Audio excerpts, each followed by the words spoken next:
a good day.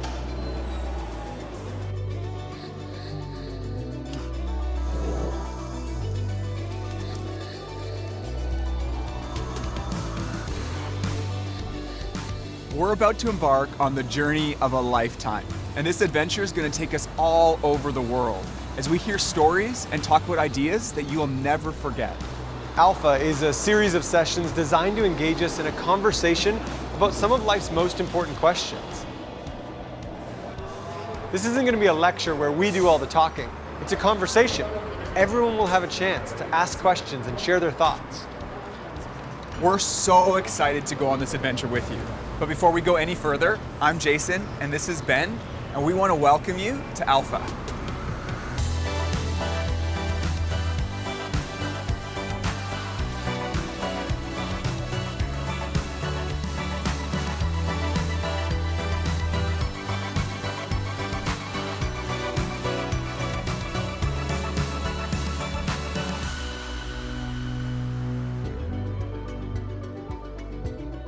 In every Alpha session, we're going to explore a different topic. We want to make you think about what you believe and help spark a conversation with the people around you. So in each episode, there'll be 3 short breaks for discussion. We'll throw up a question, hear people from all over the world give an answer to it, and then give you a chance to discuss it together. And our questions are just a starting point. You can take the conversation anywhere you want. Some of them might take a little bit of thought, but others are just icebreaker questions. They're there to get the conversation going. Like, for example, Ben, if you had 24 hours where you could do anything you wanted to, what would you do? Because I've already got some ideas.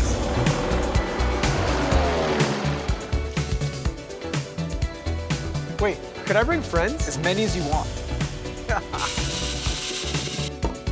We talking unlimited money? Oh yeah, unlimited funds. Unlimited funds. I don't think this is a good idea. It's a bad idea. Pick another one. Okay, new idea.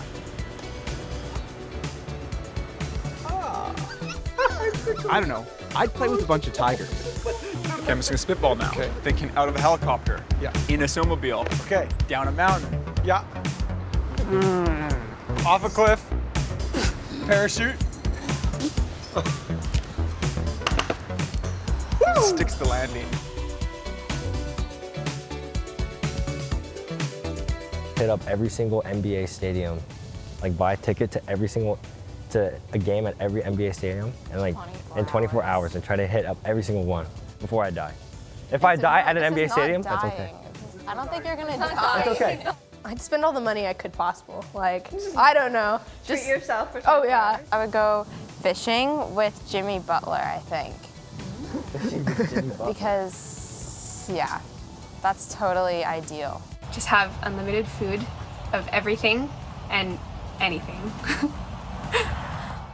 Well, I have one friend, so I can't ever see them. So what I would do, I would just drive with them in the car and listen to music, and that's it. I've never driven a car before, but like I think I would like, because like the idea of driving, you know? It's kind of like, yeah.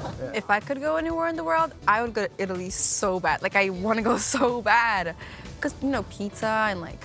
Me too. Yeah. I'd go to like Wilsonville or something like that. Wilsonville, you have 24 hours left to live. You're gonna go to Wilsonville. They have go-karts there and mini golf.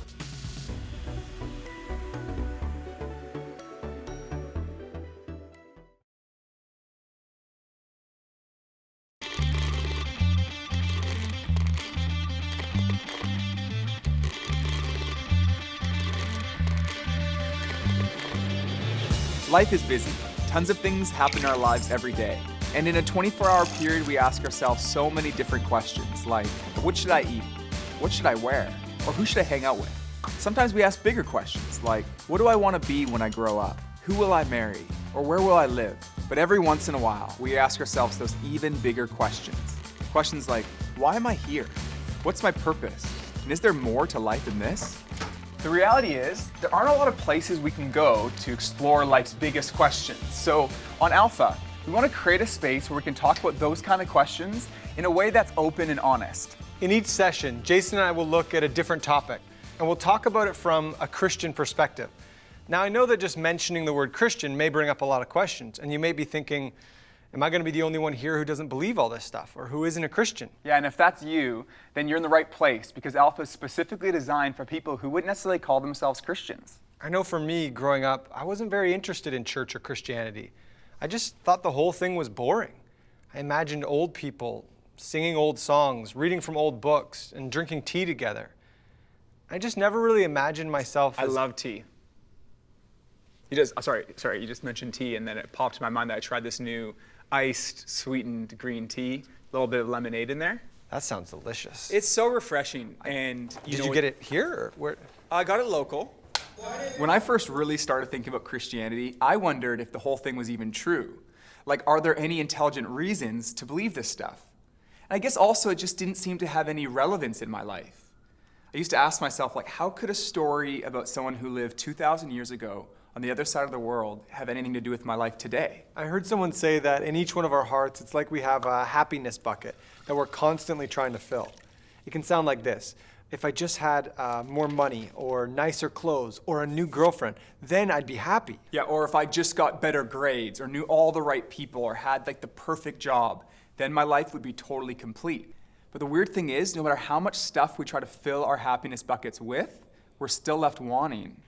And as good as those things can be, we can't shake the feeling that there must be more to life than this. It's like there's a void in each one of our hearts. There's this deeper, even spiritual hunger that we're all trying to satisfy. Jesus Christ, who's the central figure in the Christian faith, said this. He said, "I am the bread of life." And it's as if he's saying, I'm the one who fills that void. I'm the one who satisfies that hunger.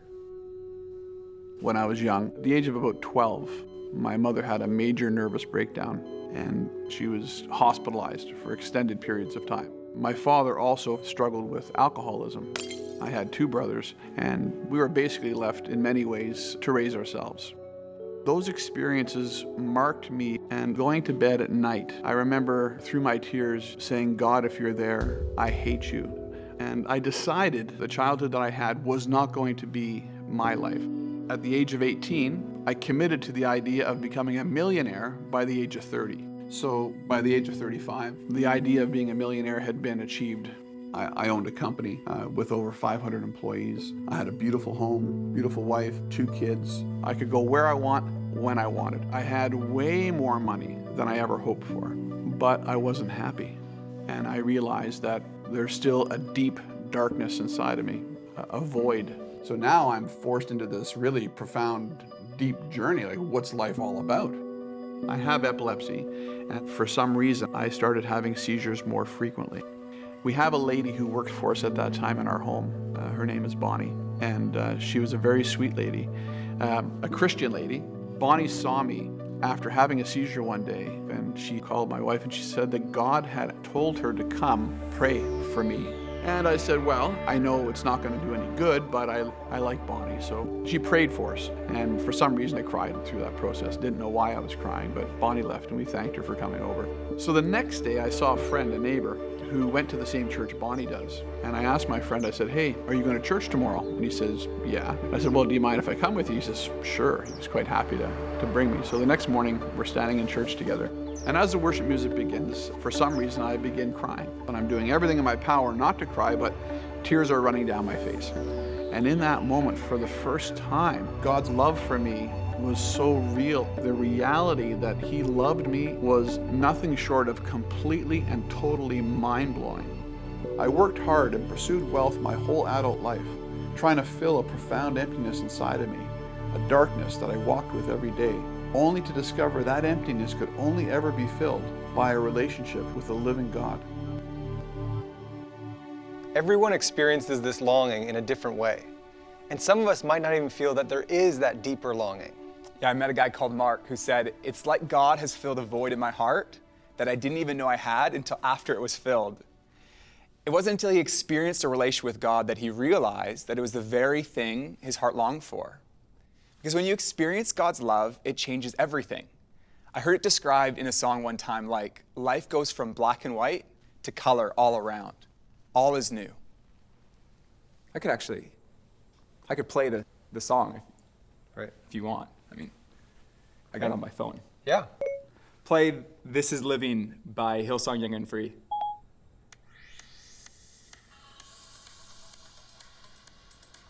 Could you guys make it so they can hear it as well? You can? They're gonna. Perfect. Waking up knowing there's a reason. My happy place is Vermont because I go to music camp every summer there and it's the highlight of my year. If I'm in a bad mood, something I can always rely on to cheer me up is music. Like you see me always with my headphones and I just blast music and it makes me so happy. Being in nature, just outside of the city, because like being in nature just really gives me peace of mind. Like I can really be with my own thoughts and like having a space to do that and just walk around and see all the beautiful things outside of the city is just really special to me.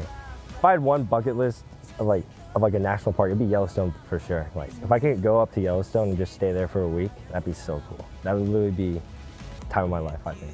Happy place is my room because I put a lot of like time in my room. I spend a lot of time in my room. Yeah, I think like after I hang out with my friends, if we took pictures and like after you hang out and some good pictures turned out, I think it's like the best thing ever because like you have the memories. Like the first time we hung out, you took pictures. Yeah. With a camera.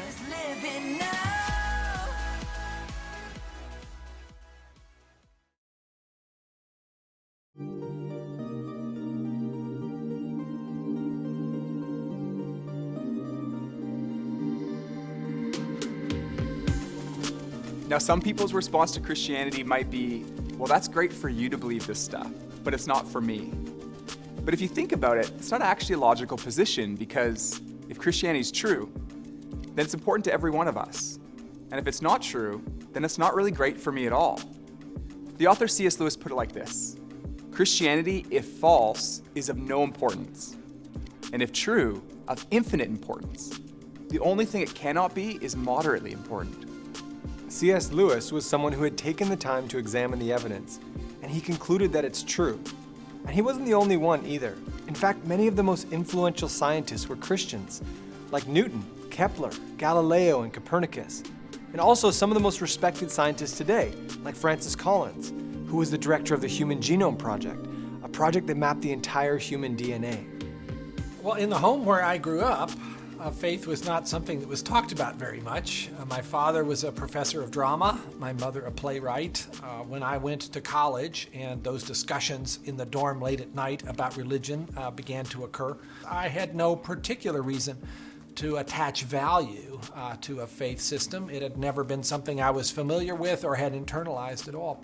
I ended up in the medical school curriculum sitting at the bedside of patients with diseases. And one afternoon, one of my patients, a wonderful elderly woman, much like a grandmother, who had very bad heart disease. She had a particularly bad episode of chest pain while I was with her. She got through it, and at the end of that, explained to me how her faith was the thing that helped her in that situation. And after she finished her own very personal description of that faith, she turned to me, and I had been silent, and she looked at me quizzically, and she said, "What do you believe, doctor?" And ultimately, I had to admit to myself that her question had made me realize that I had arrived at an answer to the most important issue that we humans ever deal with. Is there a God? And I had arrived there without ever really looking at the evidence. And I was supposed to be a scientist. If there's one thing scientists claim they do is to arrive at conclusions based upon evidence. And I hadn't taken the trouble to do that. I thought Christ was as much myth as history, and I realized after reading more about it, this was a historical figure upon which we have a great deal of evidence for his existence and his teachings, and even his rising from the dead in a literal way. I realized for the first time that one can come to belief on a rational basis, a journey that I thought would result in strengthening my atheism, but to my surprise, resulted in my conversion. I've heard some people say that faith and science oppose each other. But actually, faith and science work together really well because they both answer different questions. They both offer explanations about the world that complement each other. Science looks at how things work and describes the laws of the universe. Faith helps make sense of questions like, why do we exist and what's the purpose of life? We'll let our friends Jazzy and Landry explain this a bit more. Okay, so I had this cake that I just finished baking, and I want to give it to my friend, Landry.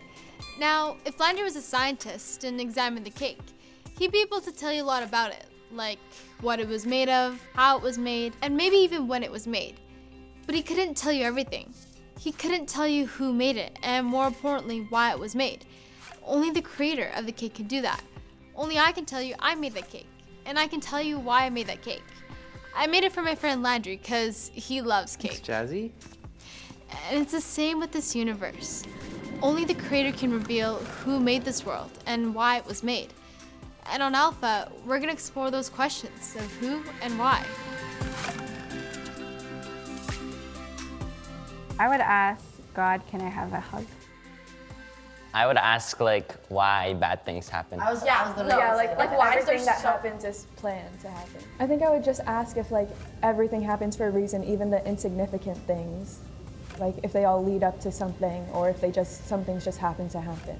I would ask if God values humans more than animals. Because I personally I consider humans as animals, and I've never seen the value in humans over a fish or over a spider. So I would ask if they see that same value. I would just ask that if God had the power to, why would they not just set a pure heart in everybody for all of life? I'm sorry, but I question so many things. Like, why are the trees green? You know, like, why aren't they purple? You know? Oh, okay. Why did God create chlorophyll? Chloroplast. Yeah, like, why?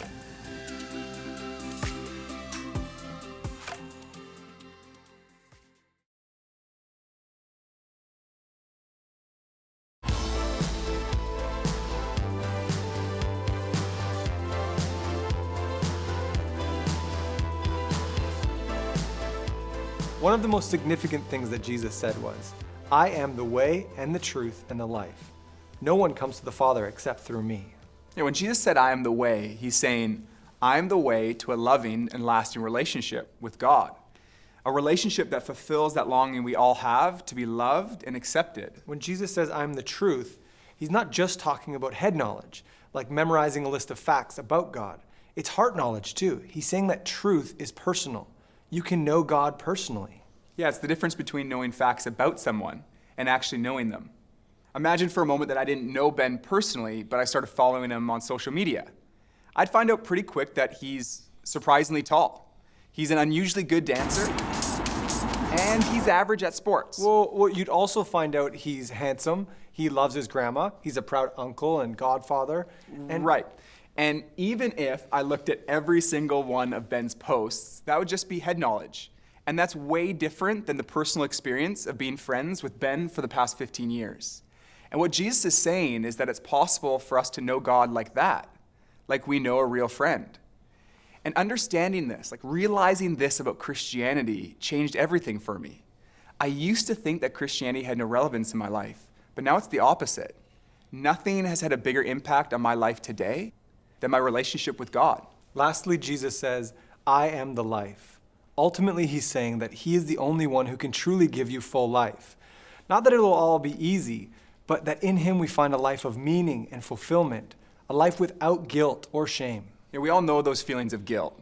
Sometimes it's false guilt, like this one time when I thought I dented my brother's car, but then I found out later that I thought you did dent his car. No, what I was saying, before you interrupted me, was that I thought I dented it, but then because I bumped the car, but then when I looked, it was, told my brother, I felt so bad, I told my brother Paul, and he's like, that scratch was there all along. Anyways, that was false guilt. But I also experienced real feelings of guilt, like we all do, because I do things that are wrong. But the wonderful news is that God loves us in spite of that. God came in the person of his son Jesus to die for you and for me. And on the cross, he took all of our guilt, everything we've ever done wrong, said wrong, or thought wrong, and he died in our place in order that we could be forgiven. And when we receive that forgiveness, we experience life, and life in all its fullness. And that's exactly what Jesus wants for you and for me. Life in all its fullness. Life at its very best. I don't know what brought you out to Alpha today, but we want you to know that Alpha is a place where you can be yourself. No question is too complex or too simple. You can say what you really think, and feel free to challenge everything. Today, Alpha is happening in cities all over the world, in over 60 languages and more than 150 countries. Millions of people are getting together with friends and exploring big questions about life, faith, and God. And we want to invite you to join us.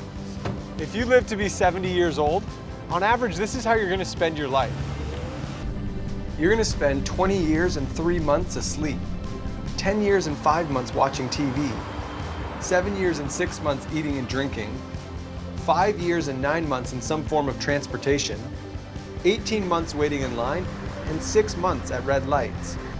It's alarming to think that some of us will spend more time sitting at red lights than we will talking about important issues of life and faith. You have approximately 570,000 hours left to live, and we want to invite you to spend less than 24 of them with us on Alpha.